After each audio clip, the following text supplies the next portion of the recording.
Welcome back to my channel. My name is River Joy. If you've never been here before, welcome. I am gonna be talking about something I don't really ever talk about. If you know me, then you might not know this at all. There's only select people that know this story about me. Before I start, I just want to say if you have any triggers that have to do with suicide or anything related to that topic, I would urge you not to watch this video, because this is not to make anybody's burden heavier. This is to spread awareness and make people's burden less, if that makes sense. But yeah, I'm just gonna talk about it because I want to raise awareness, and I have a bigger platform than I've ever had. So I feel like it's a very important topic. I was really nervous to make this video because I didn't want anyone to get the wrong idea. I didn't want anyone to make assumptions about me or judge me or make it seem like I was looking for attention. That is not the reason at all. If anything, I'm trying to bring attention to the topic. I've been really debating making this for a long time. And I would also like to point out that any money I make from this video, I will be donating to some kind of suicide prevention organization. So without further ado, let's just get right into it. I guess to get started, I should talk about my childhood a little bit. I had a lot of events happen when I was younger that caused me to really think about life differently than a lot of kids. One, I moved around my entire childhood, so that sense of security was kind of lost because I never really had a set home. The only family that I ever got to see was my immediate family, and then for a little bit we lived closer to uncles and aunts, but just having that lack of community in a sorts just kind of made it harder for me to feel like I belonged. That kind of made it harder for me as a child. There were also certain events that just, I don't know, made me kind of have to grow up a lot faster than many kids, and because of that I dealt with a lot of thoughts that many children don't think about very often. The first time I remember having a suicidal thought, I was 10 years old. I'm 17 now, so that was quite a long time ago. Yeah, it's been something that has been kind of a constant demon in a sorts in my life, and you know, growing up with those kind of thoughts is really difficult. So that's part of my story, just like those thoughts and that depression. When I was a freshman in high school, I moved to a really small town in Michigan called Sault Ste. Marie, and it's just super secluded. There's not much to do, and the people who live there have small town mindset, and if you're not born and raised there, it's kind of hard to fit in there because everyone kind of has the same mentality about life, and it's just a small town lifestyle, I guess. So coming into that my freshman year was super difficult. Growing up, I didn't get into a lot of trouble most of the time. Obviously sometimes I did, but I tried to stay out of trouble. I went to church a lot, and that was just kind of who I was. All throughout high school I had very prominent suicidal thoughts. I would go to bed every single night, and this is really sad, but I would like write out my suicide notes in my head. I would think about what I would say when I finally tried to. I would just deliberately just think so hard about them. I had a plan to write a suicide note for everyone I cared about in my life, just a letter for them. And that's how I fell asleep every single night. There wasn't a day that went by where I didn't think about suicide and killing myself. And that was my entire freshman year and my entire sophomore year. The middle of my sophomore year, around winter time, in Sault Ste. Marie, gets really, really, really cold, and seasonal depression is very common there just because the weather and how cold it gets, and it's really hard to be in that environment where everyone around you is really sad. It was really hard for me, especially because I grew up with those thoughts, so having it become a normal mentality all around me was even harder for me. So in the middle of my sophomore year, I had a best friend. We did everything together to the point where it was unhealthy how dependent we were on each other, and we got in a huge fight, and it was a lot of horrible things were said on both parts. But I was already thinking about suicide every single day, so hearing certain things really set me off the edge. And I remember that night I felt so incredibly hopeless. I thought that my life was never gonna get better, and I thought that kind of in a sense that my life wasn't worth anything. And I was really loving family, but depression is a scary thing, and it can really make you believe some horrible things about yourself and your life. So that night, I had told my friend that I was going to kill myself, and she told my brother. And my brother walked into my room that night, and he looked at me, and all he said was, "Don't kill yourself." I don't think he realized how bad my mental state was and my mental health was. And so that's all he said, and I was mean to him. I told him to get out of my room, and I mean, at that point I was just sitting on my bed, so I looked really normal. I didn't look like I was gonna do anything to hurt myself, and so he just walked out. That night, I actually tried to kill myself. My sister had just moved out, and she had a lot of prescription pills. Some of them I didn't even know what they were, but I got one of the bottles she had left, and I actually took a lot of the pills. And that night, my entire body went numb. I didn't write a single suicide note. I didn't care about anything besides ending my own life. Like I said, there are very select people who know this at all about me. A lot of people don't know the extent of what happened or how bad my mental state was, but yeah. And I woke up the next morning, a miracle, I think. I mean, I can't even explain to you guys how scary the night before was. I remember crying, and I remember my body going numb, like I said, and the tears were rolling down my face. I knew they were because I knew that I was crying, but I couldn't feel them on my face. And I fell asleep. I don't remember the last thought I had. I don't remember what I was thinking about. I just fell asleep.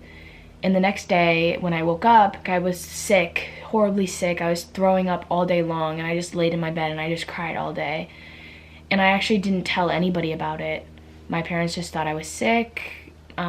No one really knew what happened that night until months and months later.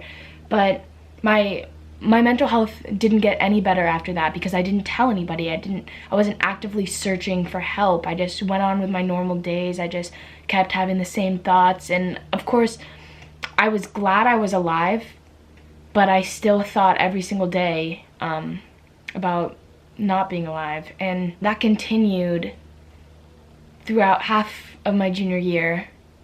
And about the winter of my junior year, I was having horrible anxiety attacks to the point where I couldn't even breathe sometimes. My whole body would shake, and I'd be in class and I'd pinch the back of my hands really hard, and they'd get purple and red, and I would have to go to the bathroom and collect myself. Sometimes they'd be so bad I would throw up, and it was really horrible. It really, really was horrible. One day I was coming back from a swim. I was on the swim team. I was coming back from a banquet, and I was just having some of the worst suicidal thoughts I had ever had in my life. I was having the worst anxiety attack I had ever had, and I was just crying and crying and crying. I had a friend drive my car home because I couldn't drive. I was so hysterical. And she drove me back to my house, and she went upstairs. I laid in my mom's lap, and I just cried and cried and cried for probably 2.5 hours before my parents decided that they should take me to the hospital because I was so hysterical. So when they took me to the hospital, the doctors gave me some sort of anti-anxiety medication that would calm me down. And when they calmed me down, they asked me a bunch of questions, and they asked me if I was suicidal and all of these things. And I didn't know this until after, but my mom was so afraid to take me to the hospital because she was so scared that they would put me in like an inpatient facility, and she was scared that I wouldn't come home with her. But when I got to the hospital, they calmed me down. They ended up letting my parents take me home. The doctor that night told me that I had severe clinical depression and anxiety, and that just hearing a doctor say that, I mean, I had known long before that. But hearing a doctor actually diagnose me with that, it felt like a burden on my shoulders. I felt like it was something that I could never overcome because I didn't want to be on medications for the rest of my life. And I was so scared of being like dependent on a medication. So it was really scary to me. I felt kind of hopeless in that moment too. But I went home that day and I was thinking a lot about the course of action I wanted to take with my mom. That was followed by some more doctor's visits, deciding what we were gonna do. And about January of my junior year, I decided I wanted to turn my lifestyle around. At that point, I was really overweight as well. I had gained a lot of weight because of just my mental state, and I would try to comfort myself with food, and I would just take myself and get some food and eat, and I wasn't exercising, I wasn't eating healthy, and it was really detrimental to my body and to my health, my mental health. And so about halfway through January, I started going to the gym every single day, and I had a doctor's appointment the beginning of March, I think, or halfway through March, or maybe even the beginning of February. It's all really kind of blurred together now that it's been kind of long ago, but I went back to the doctor and we were deciding on a medication to put me on. She was saying stuff like Zoloft, and that was the biggest one she wanted to put me on, but she was giving me other alternatives to that too. And at that time I was thinking about, my biggest concern was getting hooked onto a medication and feeling like I had to be on a medication for the rest of my life, and that was so scary to me. And so I told my doctor that my anxiety was getting better. I had been working out all the time. I had already lost 15 pounds by the time I had started losing weight to the time I saw my doctor. And I told her how I was losing weight. I told her the things I was eating. I told her how I was working out and exercising. And I told her that I didn't really want to go on an antidepressant or an anti-anxiety medication. And she told me that if I kept up what I was doing and really worked hard to combat my mental illness, that it could be a viable option for a treatment. And I remember my doctor looking at me, and she told me it is so rare for people to put in all the work that you've been putting in to try to combat this. And she looked at me and she said, "River, I am so proud of you." And I think just hearing that kind of, I'm sorry, this is so emotional for me to talk about. And I never talk about it, so it's kind of like bringing up old feelings. Wow. Okay. Basically, it was just really inspiring to me, and it made me want to keep going and keep trying. And so I kept doing that. I was working so hard. It didn't get easier at first. I would still have anxiety attacks. I would still be so overwhelmed at times, and it was so scary to have myself be my biggest enemy in a sense. To anyone who has never suffered from a mental illness, it is the scariest thing that I have ever experienced. It feels like the only thing you want to do is get better, and the only thing keeping you from getting better is your own body, and it is so frustrating and it is so hard to accept. But I kept pushing myself, and I kept being patient with myself, and I really had to focus on the good things in life. One of the biggest things that helped me was keeping a journal, and I would look back at old journal entries, and I would just see how hopeless I was and how sad I was. And then I would look at my newer entries, and I would see the progress of my mental health, and it was so hard. And I'm not trying to make it seem like it was easy at all, because combating mental health is not easy, and it's so hard to do naturally, and you have to put so much time and energy into it. But I kept at it, and I kept pushing myself to be better. I just kept focusing on all of the good things, which I know is so cliche, and it is so hard to hear when you are suffering from that you have to deliberately choose happiness every single morning, even when you have a chemical imbalance in your brain that is trying to make you not be able to do that.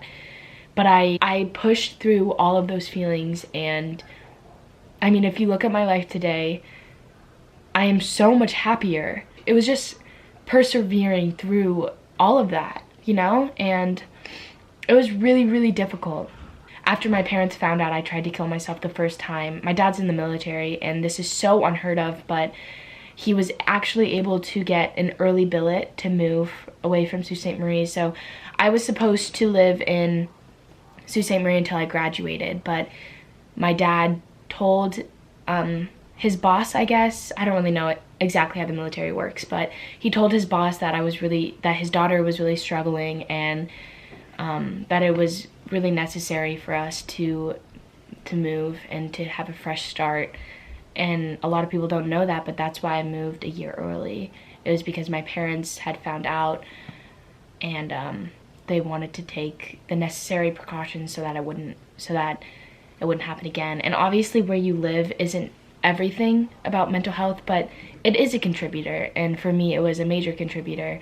And so getting out of that town really, really helped me a lot too. I'm gonna wrap this up. This is a long video, but basically the point of all of this is to tell you that no matter how bad your situation is right now, it will always get better. And that is the most cliche thing, and I remember hearing that when I was really, really suffering from my mental illness, and it was the most frustrating thing. But this is coming from someone who has dealt so much with that situation. I've been through it. I know exactly how you feel. And my life is not perfect.